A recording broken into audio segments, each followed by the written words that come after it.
Notre monde est un lieu d'effervescence permanente. De l'aube à la tombée de la nuit, nous sommes sollicités, attendus, observés.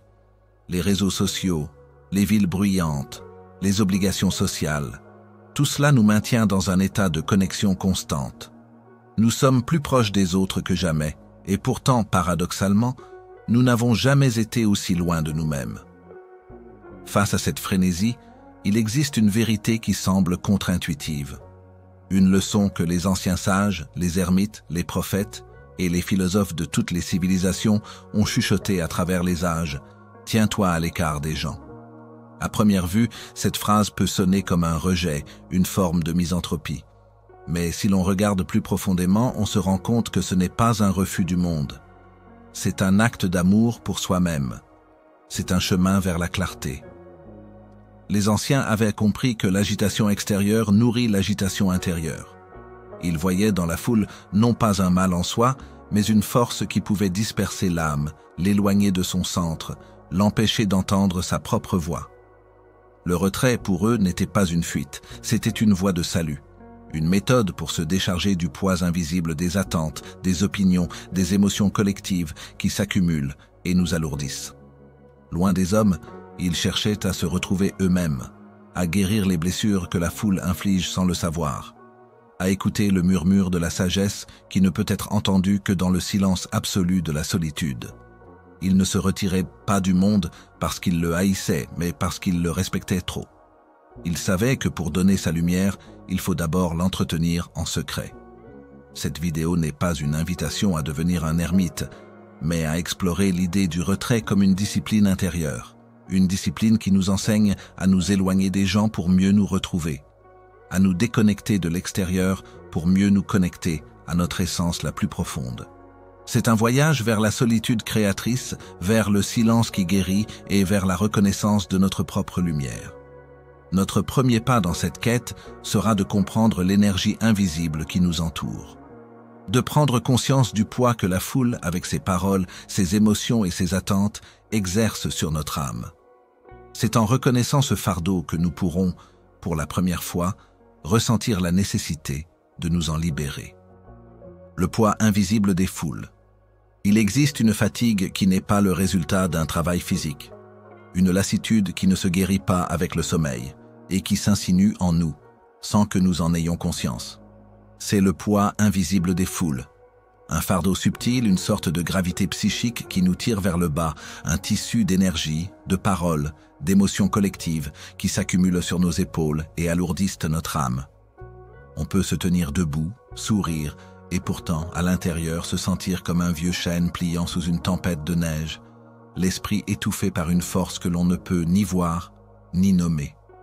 Les anciens sages, qui vivaient en harmonie avec les lois les plus profondes de la nature, avaient observé ce phénomène. Ils voyaient dans la foule un immense tourbillon d'énergie, un chaos d'intentions qui pouvait disperser l'essence même d'un homme. Un homme qui se tenait seul était un tout, un royaume. Mais dès qu'il entrait dans le flux de la foule, il devenait une partie, un simple élément du tout, sa propre lumière s'atténuant pour se fondre dans la lumière collective. Il ne jugeait pas la foule, il la comprenait. Il voyait en elle un océan d'émotions, un mélange de peur, de désir, de jalousie, d'attente, et il savait que s'il ne se protégeait pas, il serait emporté par ces courants. La sagesse qui nous a été transmise nous enseigne que la solitude n'est pas une punition, mais une médecine de l'âme. Elle est un espace de guérison, un lieu de purification. Pour les anciens, se retirer n'était pas un acte de rejet, mais un acte de nécessité. C'était comme une détox spirituelle. On se retire du monde pour se défaire de tout ce qui ne nous appartient pas. La tristesse d'un ami, la colère d'un collègue, l'anxiété d'une ville entière. On se retire pour laisser l'âme respirer, pour lui permettre de retrouver sa propre vibration, sa propre mélodie, celle qui était là avant d'être couverte par le bruit de la foule. Le bruit extérieur est une force qui agit comme un voile sur notre esprit. Le vacarme des conversations superficielles, le tintement incessant des notifications, l'urgence des actualités, tout cela nous empêche de nous entendre penser. Imaginez un lac aux eaux profondes et pures. Si vous jetez une pierre dedans, sa surface devient agitée, troublée. Vous ne pouvez plus voir les profondeurs, ni le reflet du ciel. Notre esprit est comme ce lac. Le bruit constant du monde est la pierre que l'on jette sans cesse, nous empêchant de voir notre propre essence, notre propre vérité. Le silence que l'on cherche n'est pas l'absence de son, c'est la clarté qui nous permet de voir. Et c'est là que réside la force de la solitude. La solitude n'est pas un vide, mais une plénitude. Un espace rempli de notre propre être. Un espace où l'on peut enfin entendre la voix de notre intuition, cette petite voix douce et fragile qui se perd dans le bruit. C'est dans le silence de la solitude que la vérité se révèle. La vérité sur qui nous sommes, ce que nous voulons vraiment, ce qui compte pour nous. Le silence n'est pas une absence de pensée, mais un espace où les pensées s'apaisent, où l'on peut les observer sans se laisser emporter par elles. C'est un espace où le cœur peut parler sans que l'esprit n'intervienne. Les maîtres qui vivaient dans les grottes des montagnes ou dans les déserts n'étaient pas des misanthropes. Ils étaient des alchimistes de l'âme. Ils savaient que pour se purifier, il faut d'abord s'isoler. Ils savaient que pour trouver l'or intérieur, il faut d'abord s'éloigner du bruit et de la poussière. Ils utilisaient la solitude comme un laboratoire, un lieu où ils pouvaient se confronter à eux-mêmes, à leurs peurs, à leurs doutes. Et en faisant cela, ils ne se perdaient pas. Ils se trouvaient. La solitude est un cadeau précieux que l'on se fait à soi-même. Un cadeau qui nous permet de nous défaire de toutes les couches que nous avons accumulées au contact des autres. Toutes ces attentes, ces masques, ces rôles que nous jouons.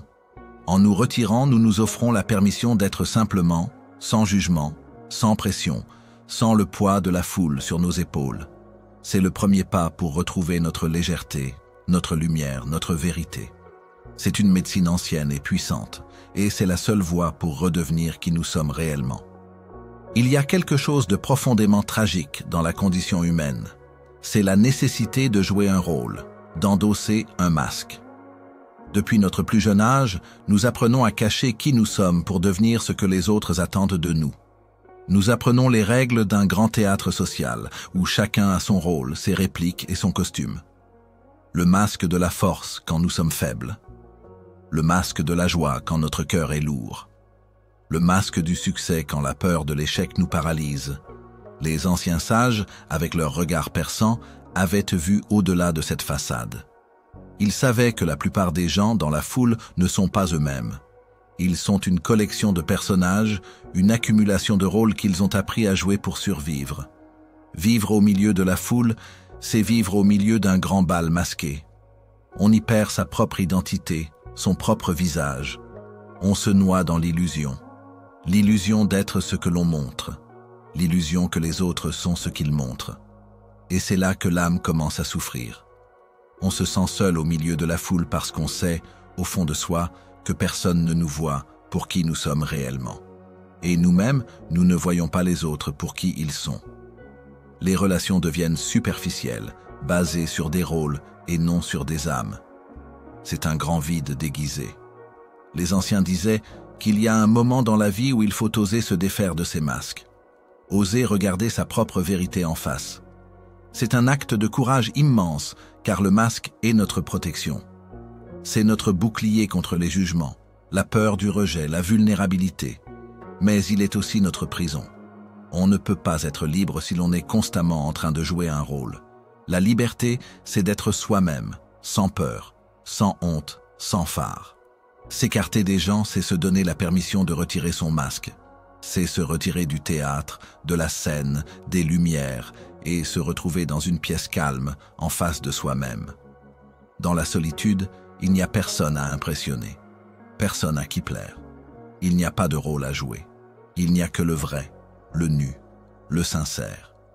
C'est le moment où l'on découvre qui l'on est vraiment. Quand on retire tous les masques, toutes les couches de la personnalité, tous les rôles sociaux, qu'est-ce qui reste? C'est cette question qui est au cœur de la sagesse ancienne. Les maîtres mystiques enseignaient que la première étape de la quête spirituelle est de se dépouiller de tout ce qui n'est pas nous, de devenir comme un enfant, vulnérable et authentique. L'authenticité est une force. C'est l'opposé de la faiblesse. Quand on n'a plus besoin de se cacher, on devient invulnérable. Les jugements des autres n'ont plus de pouvoir sur nous, parce qu'on les a acceptés en premier lieu. C'est un retour à la source, un retour à la pureté. Le silence de la solitude est un miroir qui ne ment jamais. On ne peut pas se cacher de soi-même. On est confronté à ses peurs, à ses insécurités, à ses faiblesses. C'est une confrontation qui peut être difficile.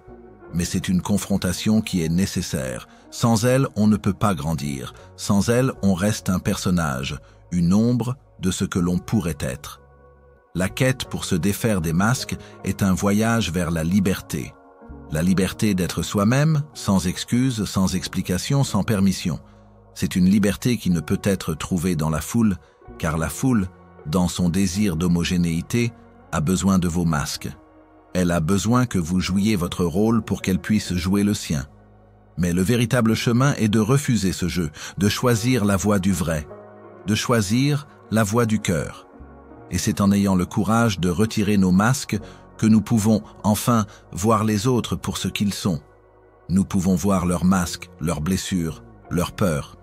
Et nous pouvons, pour la première fois, avoir de la compassion pour eux. Et c'est dans cette compassion que de vrais liens peuvent se former. Des liens qui ne sont pas basés sur des illusions, mais sur la vérité. C'est pour cela que se tenir à l'écart des gens est une leçon si précieuse. Ce n'est pas pour éviter le monde, mais pour apprendre à y vivre en étant soi-même. Pour être un phare d'authenticité dans un océan d'illusions. Pour être la preuve vivante qu'il est possible de vivre sans masque. Et pour inspirer les autres, à leur tour, à trouver le courage de retirer les leurs. Le chemin vers la vérité est un chemin de solitude. Mais c'est un chemin qui nous mène finalement à une connexion plus profonde et plus sincère avec le monde. Il y a quelque chose de plus subtil et de plus dangereux que les masques que nous portons. C'est l'acte de s'effacer soi-même, de diminuer sa propre lumière pour ne pas déranger le monde. Nous faisons cela sans même nous en rendre compte, par un mécanisme de survie. Nous craignons le jugement, la critique, la solitude qui découle du fait d'être différents. Et pour éviter cela, nous nous fondons dans la masse, nous nous conformons. Nous apprenons à taire notre propre voix, à masquer notre originalité, à étouffer nos passions les plus profondes si elles ne sont pas en adéquation avec ce que la foule attend de nous. C'est une trahison silencieuse de soi-même, une petite mort de l'âme qui se répète chaque jour. Les anciens sages qui avaient passé leur vie à observer la nature humaine avaient vu ce phénomène avec une clarté désarmante. Ils savaient que le désir d'être accepté est un piège, que la présence constante des autres peut devenir une prison. Non pas une prison aux barreaux de fer, mais une prison aux barreaux d'illusion, de conformisme et de peur.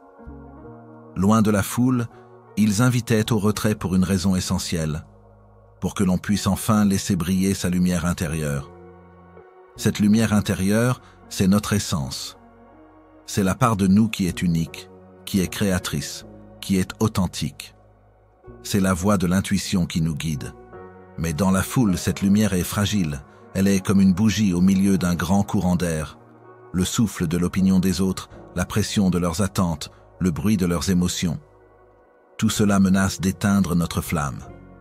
Nous avons tous fait l'expérience de cette perte d'énergie après une journée passée avec beaucoup de monde, comme si notre propre force vitale s'était dissipée dans l'air.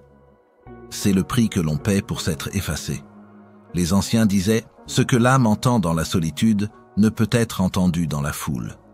C'est une vérité mystique, une loi universelle qui résonne avec une profonde sagesse. Dans la foule, nous entendons le bruit des voix, des débats, des informations. Notre esprit est saturé. Il n'y a plus de place pour l'écoute intérieure. Il n'y a plus d'espace pour le murmure de notre âme. C'est comme essayer d'entendre le son d'une seule clochette dans une grande ville en fête. C'est impossible. La solitude est le seul lieu où le silence se fait. Et dans ce silence, notre âme peut enfin parler. Elle peut nous dire ce que nous voulons vraiment. Elle peut nous révéler notre véritable chemin. Elle peut nous donner les réponses que nous avons cherchées partout ailleurs. Ce n'est pas une voix qui crie. C'est un murmure, une intuition, une pensée qui vient du fond de notre être.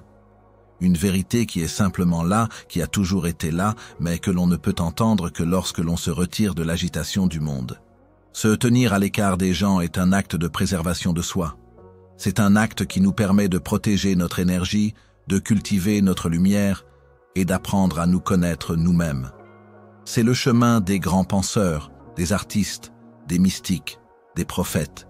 Ils se sont tous retirés à un moment ou à un autre, non pas parce qu'ils étaient asociaux, mais parce qu'ils savaient que la seule façon d'apporter quelque chose de nouveau au monde est d'abord de le trouver en soi.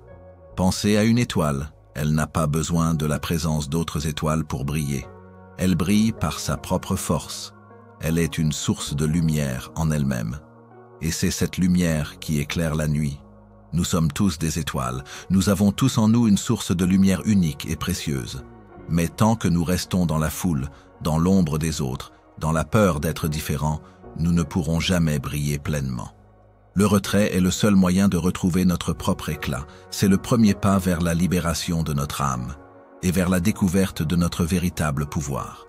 Cette solitude n'est pas un vide, elle est une plénitude. Elle n'est pas l'absence des autres, mais la présence de soi.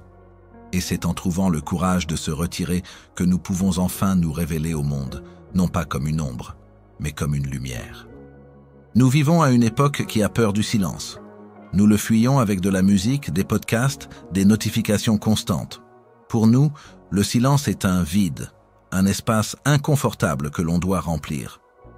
Mais les anciens, eux, avaient une toute autre compréhension. Ils ne voyaient pas le silence comme une absence. Ils le voyaient comme une plénitude, une présence, une force vivante, l'essence même de l'univers.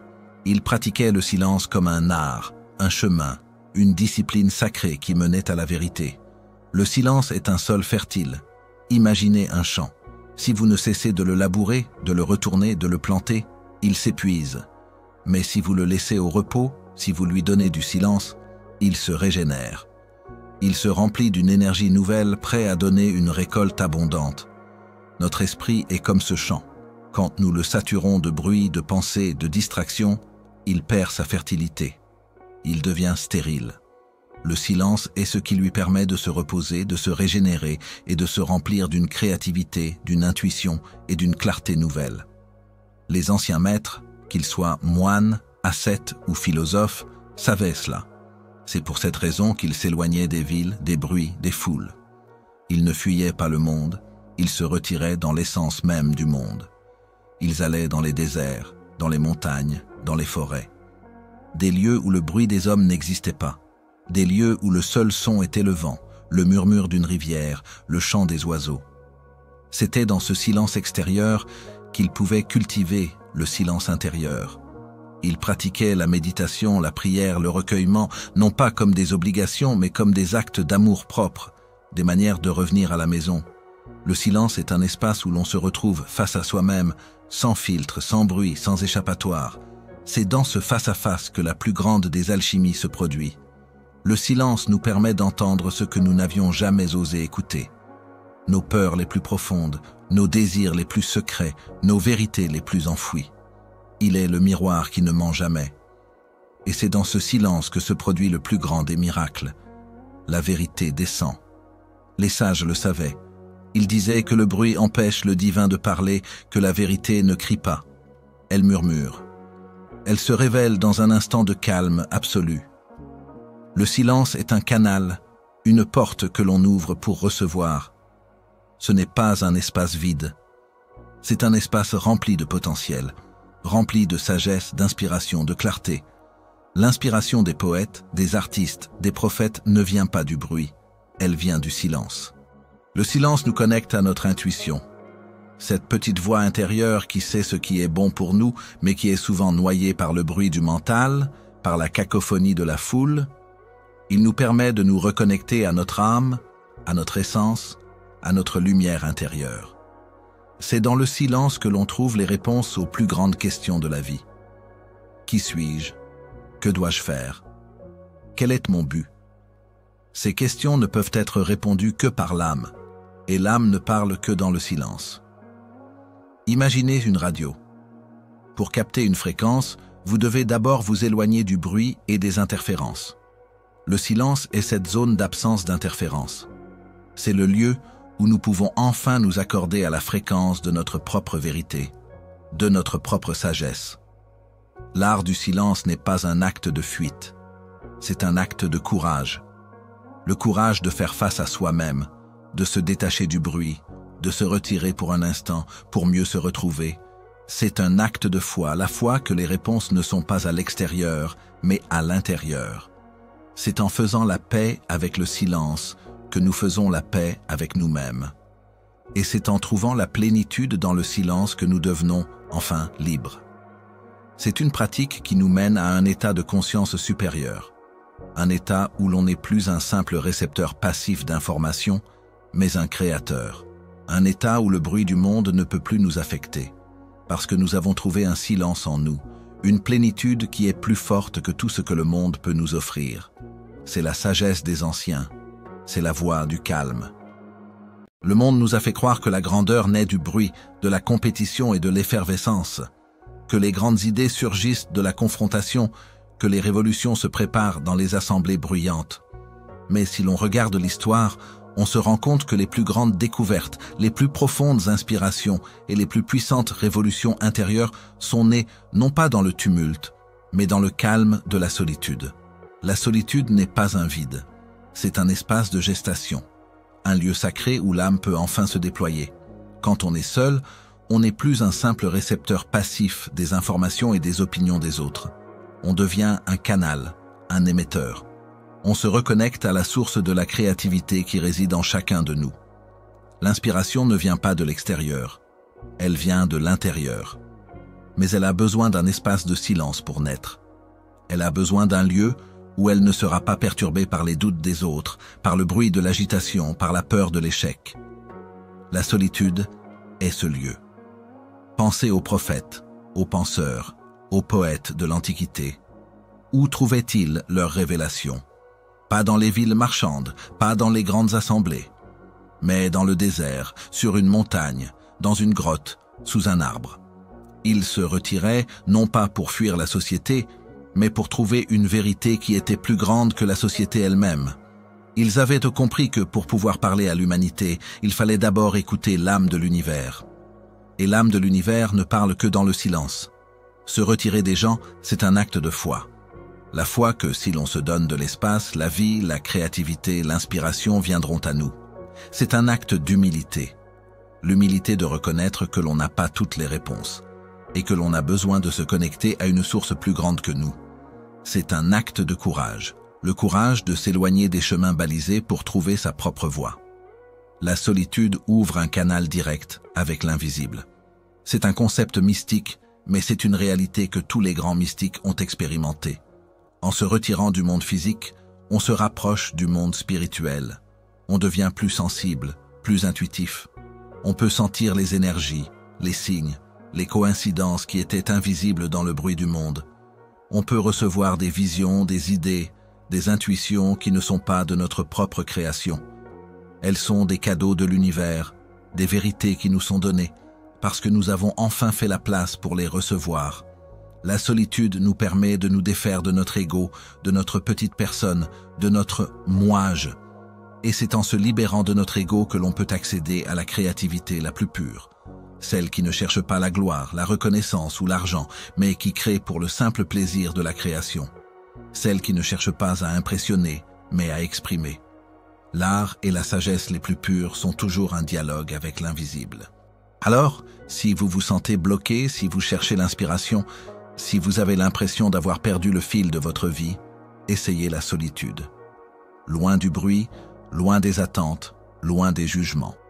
Donnez-vous la permission d'être seul. Et dans ce silence, écoutez.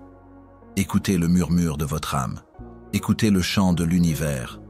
Et vous verrez que ce que vous entendrez n'est pas un vide. C'est un appel. Un appel qui vous invite à créer, à vivre, à être. La solitude n'est pas un isolement. C'est une préparation pour revenir au monde, transformé, avec une âme nouvelle, une vision nouvelle, une force nouvelle. Une force qui n'est pas faite de bruit, mais de silence. Pas de lumière éphémère, mais d'un éclat qui vient de l'intérieur. C'est la sagesse des anciens, c'est la voix des visionnaires, c'est la voix de ceux qui ont le courage de s'éloigner pour mieux se retrouver. S'écarter des gens n'est pas le but ultime, mais une étape sur le chemin. C'est un entraînement pour nos sens intérieurs, une préparation pour un retour au monde, mais avec un regard nouveau. Le but n'est pas de fuir les autres, mais d'apprendre à les voir pour ce qu'ils sont et surtout d'apprendre à choisir nos présences avec une sagesse nouvelle. Les anciens ne s'isolaient pas par mépris pour l'humanité, mais par un amour profond pour la vérité. Et la vérité leur avait enseigné que la qualité de nos relations est infiniment plus importante que la quantité. Le retrait nous apprend le discernement. Quand on passe du temps dans le silence de notre propre compagnie, on devient plus sensible à l'énergie. On apprend à faire la différence entre une conversation qui nourrit l'âme et une conversation qui la vide. On apprend à reconnaître le bruit de la vanité, le poids de la jalousie et l'épuisement de la superficialité. On devient un jardinier de notre âme qui ne laisse pas n'importe quelle graine pousser sur son terrain. On apprend à être sélectif, à choisir les présences qui sont des sources d'eau pure et à s'éloigner des marécages. C'est ce que les sages voulaient dire quand ils affirmaient « une seule âme pure peut élever plus qu'une foule entière ». Cette phrase est d'une profondeur radicale. Elle nous dit que le pouvoir de la connexion humaine ne réside pas dans le nombre, mais dans la sincérité. Une seule personne qui vit dans l'authenticité, dans la compassion et la sagesse peut, par sa simple présence, nous inspirer, nous guérir et nous élever à des sommets que des milliers de relations superficielles ne pourraient jamais atteindre. Pensez à l'impact que peut avoir un ami véritable sur votre vie. Un ami qui ne vous juge pas, qui vous voit pour qui vous êtes, qui vous encourage à être le meilleur de vous-même. Cette seule présence peut changer le cours d'une vie. La foule, elle, peut nous donner l'illusion d'être entourée, mais elle nous laisse souvent seuls au milieu de son vacarme. Elle nous pousse à la conformité, au rôle, à la peur de la différence. Une seule âme pure, en revanche, nous invite à la liberté. Elle nous encourage à être nous-mêmes, à être uniques, à être authentiques. Elle est un miroir qui reflète notre lumière au lieu de la cacher.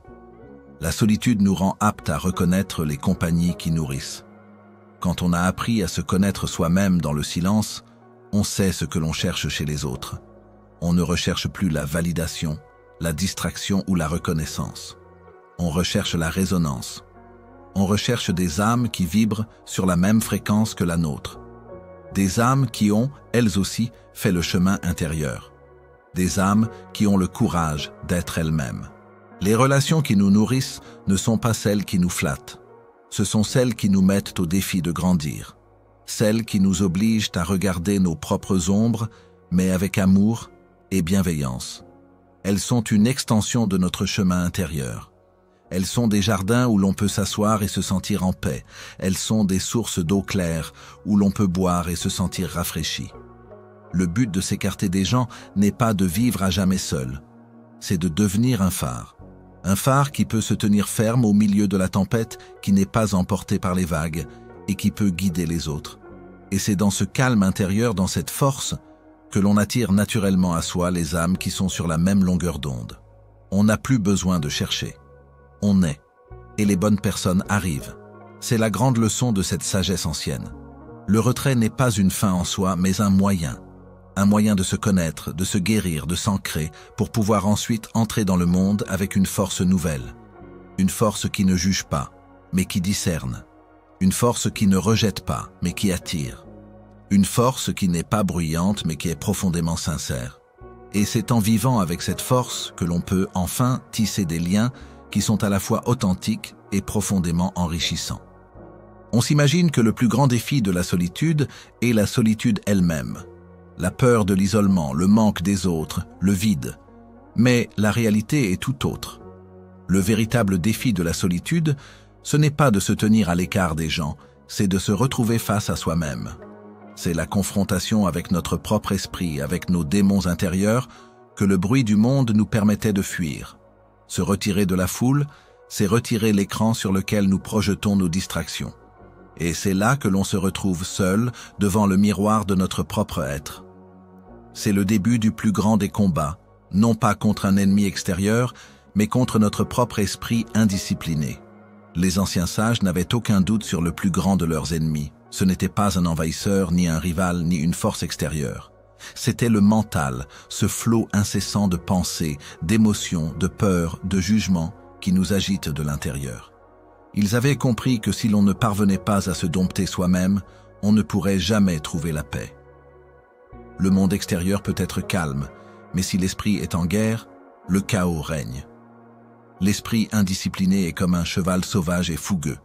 Si on ne le dresse pas, il nous mènera au fond d'un ravin. La sagesse antique était une école de dressage. Elle nous apprenait à devenir le maître de notre esprit, et non son esclave. La solitude est l'épreuve initiatique de cette maîtrise. Dans le monde, il est facile de se cacher de soi-même. On se perd dans le travail, dans les relations, dans les loisirs. On se distrait constamment. Mais dans la solitude, il n'y a pas d'échappatoire. C'est un face-à-face inévitable. C'est un test de notre courage. Le courage de regarder nos peurs en face. Le courage de faire la paix avec nos faiblesses. Le courage d'accepter notre ombre. C'est dans ce silence, dans ce face-à-face, que la transformation commence. Le chemin de la maîtrise de soi n'est pas une ligne droite. C'est un combat de chaque instant. C'est une discipline. C'est l'acte conscient de prendre les rênes de son esprit, de ne pas se laisser emporter par la colère, de ne pas se laisser submerger par la tristesse, de ne pas se laisser détruire par la peur. C'est l'apprentissage de la patience, de la compassion pour soi et de l'observation. On apprend à observer ses pensées sans s'y identifier. On les voit comme des nuages qui passent dans le ciel. On ne peut pas les arrêter, mais on peut choisir de ne pas s'accrocher à eux. Cette confrontation avec soi-même est le seul chemin vers la véritable liberté. La liberté ne consiste pas à faire ce que l'on veut. La liberté est de ne plus être un esclave de ses émotions. La liberté est de ne plus être un pantin de ses peurs. La solitude nous donne l'espace de pratiquer cette liberté. Elle nous donne l'occasion de prendre du recul, d'observer notre esprit en action et de choisir une autre voie que la voie de la réaction et de l'impulsion. Les mystiques qui passaient des années en méditation n'étaient pas des êtres passifs. C'étaient les guerriers les plus courageux. Ils combattaient le plus grand de tous les ennemis, l'ennemi intérieur. Ils savaient que si l'on ne peut pas trouver la paix en soi, on ne la trouvera jamais à l'extérieur. Ils savaient que la seule façon de trouver la force est de la chercher à l'intérieur. La solitude est un cadeau précieux que nous nous faisons à nous-mêmes. Un cadeau qui nous donne l'opportunité de devenir le maître de notre destin. C'est l'espace où l'on se forge une volonté de faire, une volonté qui est assez forte pour résister à la tentation de la distraction, une volonté qui est assez forte pour regarder la vérité en face, une volonté qui est assez forte pour être la personne que l'on est censé être. Le chemin de la maîtrise de soi est un chemin de solitude, mais ce n'est pas un chemin triste. C'est un chemin de libération. De chaque pas, on se libère un peu plus de nos peurs, de nos doutes, de nos anxiétés. On devient plus calme, plus fort, plus serein. On devient un roc inébranlable au milieu de l'océan. C'est la plus grande des victoires. C'est la victoire sur soi-même, c'est la sagesse des anciens. La solitude n'est pas un exil définitif. Elle est un cycle, une respiration. Après le retrait, après le silence, après la confrontation avec soi-même, vient le retour au monde. Mais ce n'est pas un retour à la case départ. C'est le retour d'un voyageur qui a changé de l'intérieur. Un retour d'un être transformé. L'homme qui s'en va dans la solitude n'est pas le même que celui qui en revient. Il est plus fort, plus libre et plus lumineux. Les anciens sages n'ont jamais prêché la fuite de la société.